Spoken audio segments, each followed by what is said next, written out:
Nigel Mansell and I am Lotus. I am Bruno Senna and I am Lotus. I'm Donato Coco. Lotus is past. I'm Wolf Zimmermann. Lotus is future. We build our own engine. Hi, I'm Danny Bahar. Lotus is present.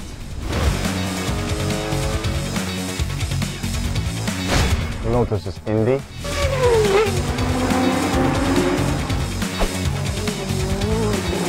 Lotus is rally.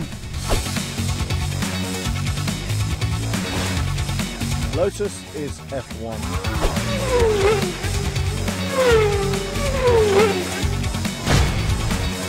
Lotus is heritage.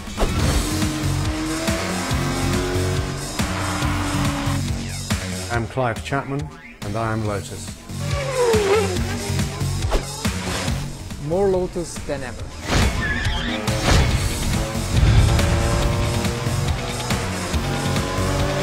Lotus is Evora.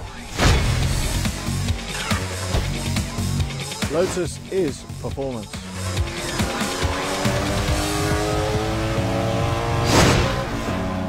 We are Lotus. More Lotus Than ever.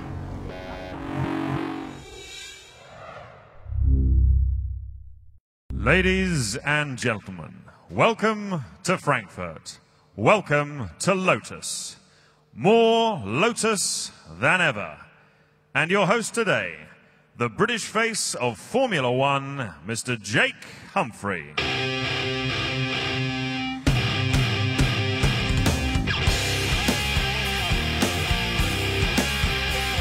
Good morning, everybody. Welcome to More Lotus Than Ever. Welcome to the Frankfurt Motor Show. And we're going to break with tradition slightly today. So if you're outside the barriers, we would love to invite you onto the Lotus stand. Feel free to make your way inside because we have got some very special announcements today. Some beautiful cars for you to take a look at. And if you're on the stand, you'll get a nice close-up look at them. But lovely to see so many of you turning up for these very special announcements this morning. And for me, this is a really incredible day. I grew up just down the road from the Hethel factory. I grew up watching Nigel Mansell and Ayrton Senna driving Lotus cars in Formula One. The dream one day was to drive a Lotus as fast as James Bond could. Sadly, that's never going to happen. However, this is as close as a man can get. So it's a real pleasure to be here today. And thank you all for being here to share what is a very big day for Lotus. I love the fact that this company are looking to the future and they're in safe hands. And please welcome the man whose hands Lotus is in, the CEO. Please welcome him to the stage, Danny Bahar.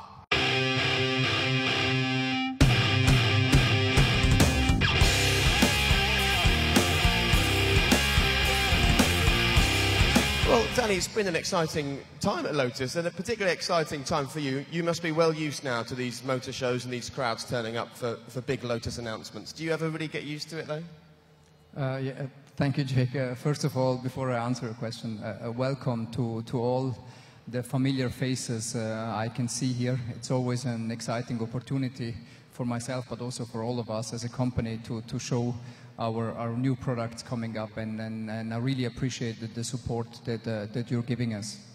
Now, it's great that your vision is being seen by the whole of Lotus and things are changing, but sometimes with change comes a bit of skepticism, doesn't it? And I'm sure you remember you made a big announcement in Paris, and lots of people immediately started questioning whether Lotus can actually pull off what they're aiming to do.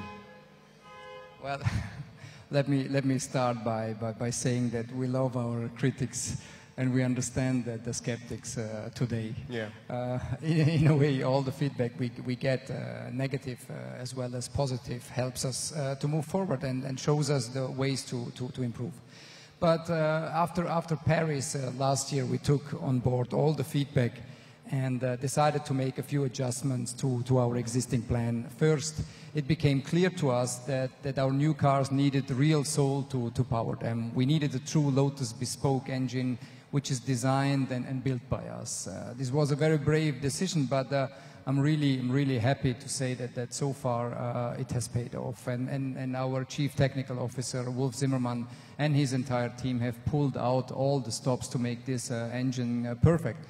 And when we had our first engine fire up in the middle of August, for the first time in a long time, I actually saw Wolf smile. So I guess everything is going all right. Yeah, that probably means things are good. And if any of you know Wolf, you'll know that that's a big thing if he smiles. So he must be very happy with the engine at the moment. So that's one big announcement. Tell us the other big change. Yeah, people, and it was always from the beginning our let's say, our weakest link in our 5-year plan. But it was confirmed by the people who felt that the Esprit and the Elan were perhaps too similar and aesthetically, and potentially they would be fishing from the same pond. As a consequence, we decided to delay the Elan until 2017. This also allows us to focus on the Evora, which is actually too good and too young to be replaced just yet. So, and the changes to the Evora model year 12 represent the first real physical developments of Lotus' new era, and will hopefully help to reach its given potential. Okay, now lots of very exciting faces here. People are very keen to see the cars that we're unveiling. But let's talk about the Esprit very quickly. The big question there, is the Esprit running to schedule? Well, you see a big smile in my face. It's a tough challenge, as you know, but the answer is quite simply yes. Some things are taking longer and some things are taking less time than we predicted. But on the whole, we are running to schedule. We've also delivered on all of our other major milestones of year 1 of the business plan too. So the updated test track was complete and relaunched in June. Our facilities upgrades, the new factory, new trim shop are well underway, and the production line has actually never looked better. People are genuinely excited when they see our new trim shop, for example, and so on. So I mean, we told you, it's more Lotus than ever. Good. Well, that's a good thing to know. And I'm guessing, judging by that, you and no one else at Lotus have had very much sleep over the past few years, because things are changing all the time. And talking of change and talking of the future, seeing as we're here at the Frankfurt Motor Show, I think it's time to meet some cars.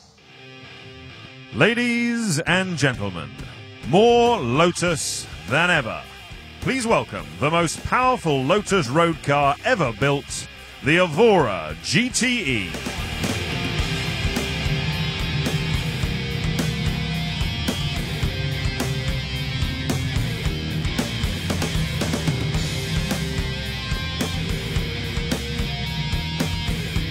Well, Danny, all morning long people have been walking over and trying to get photographs of this car.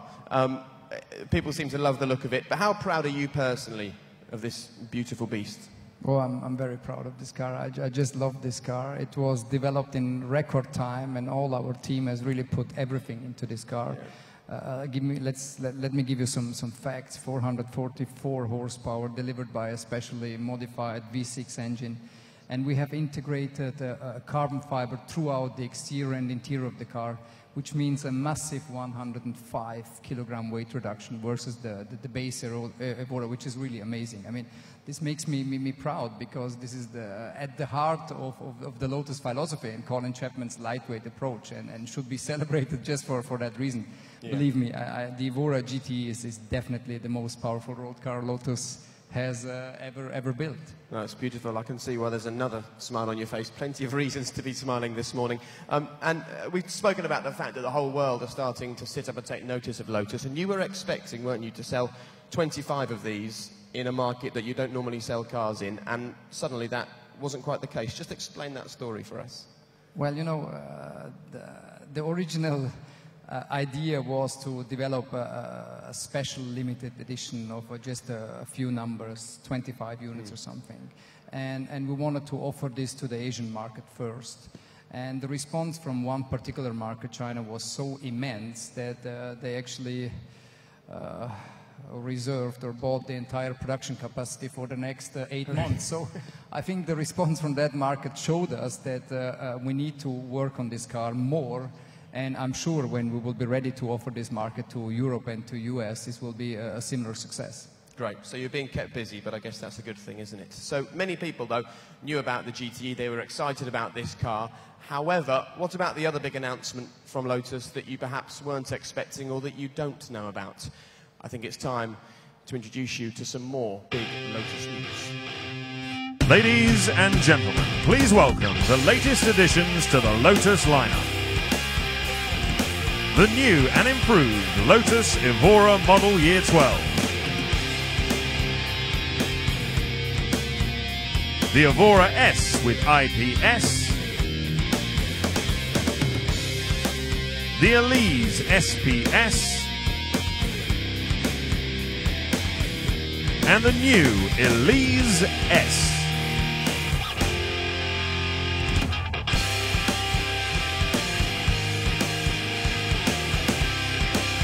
So there you go, 4 more models for us to talk about. And let's start actually with the Evora. And I remember when Lotus first announced this, Jeremy Clarkson drove it, could hardly contain his excitement. But you've still chosen to make a number of changes to the car. Why is that?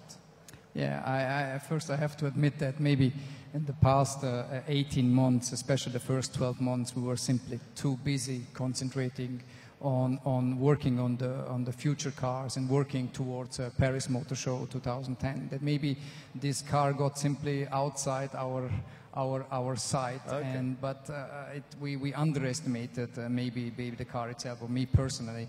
But I just wanted to tell you that to put things right, and we made around 140 changes to the Evora that affect the transmission dynamics, the engine, and most importantly, the overall quality. We had to make sure that this car is great value for money and delivers an experience that people expect from a car in that class. And all these changes will be integrated into the Evora S with IPS, which combines all the power and handling of the supercharged Evora S with the versatility of an automatic gearbox. I think this is the most versatile Evora yet, and I know people are going to love it. And don't get me wrong, the Evora was always a great car, but now it shows the new direction of the new organization, and it showcases our priority: product philosophy, competitive spirit, clever and smart engineering, quality. The model year 12 is the first link from the current cars to the future cars. I think it looks stunning, and the colour is just absolutely beautiful. Let's talk about the famous little car alongside it, though, the Lotus Elise. Now, I was lucky enough when I was about 18 to be given one of these for a few months. I'm amazed I still have my driving licence, because they want you to drive fast, these cars, and people are very, very affectionate for them, aren't they? There's a lot of love out there for the Lotus Elise. Absolutely, and I'm actually very pleased with this, because many people expressed their concerns after Paris that we would ignore this model going forward and build heavyweight cars, nothing to do with the Lotus DNA. But again, it's our way to show things. Actions speak louder than words, so I'm really happy to introduce you to the new model, the Elise S, which replaces the Elise SC with a new 1.8 liter new supercharged engine. It's quite simple. New engine, more torque, much more lively drive experience. And the new option for the Elise is the SPS for the 1.8 liter, 1.6 liter model, excuse me. SPS stands for Serial Precision Shift, and allows the driver to switch between manual and automatic driving modes via pedal fixed to the steering column, and that gives an even more direct connection with the road. And it's innovative, it's lightweight. People who love the Elise will just love this car. Okay, great. Now, you mentioned 2 words there: innovative and lightweight. The people standing at the front are now in for something of a treat, because there were rumours about this car, there were spy shots with this car. But all in all, Lotus and Danny worked very hard to try and keep this as big a secret as possible. The question is, were the rumours true? Time to find out.